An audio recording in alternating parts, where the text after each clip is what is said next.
The Compare button is seen when you open a record on the search page or from the summary list that is accessible through the dashboard of the Submit page. Let's open a record in Search and examine this feature.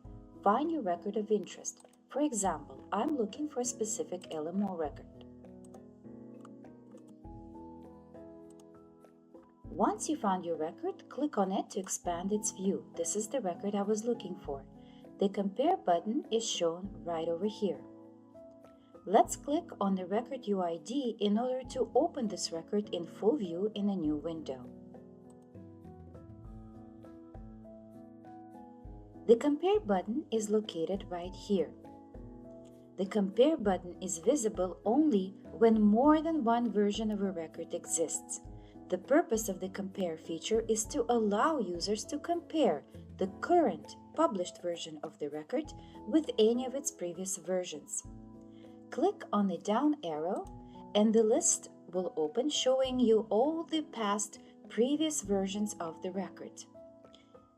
In Search, by default, you will always find and see only the latest published version of the record. In this case, this record has 19 versions. Select the version of interest and click on it. Let's click on version number 18. As you can see, the view has changed, and the differences between the two versions are now highlighted. The sections that appear in pink and that are struck through are the sections that were deleted. The parts that appear in green are the sections that were added. To close this view, simply click on the Close Comparison button.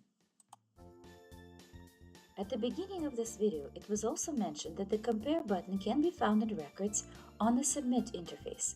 Well, let's see where it can be found. First of all, sign in to the Submit page. And then, on your dashboard, select and click on the record type of interest. For example, let's click on Biosafety Expert. A summary list of all the records associated with the record type that you have selected opens, in this case, Biosafety Expert. Let's find a record that has more than one version. For example, this one has 3. Let's click on it. The record opens, and the Compare button can be located and seen right over here. Click on the down arrow and select the version of interest. The view will change, and as you can see, the differences are highlighted. The history of the record is also shown here in this section over here. You see the latest published version of the record and the old versions. You can access and open these records simply by clicking on the record UID. Thank you.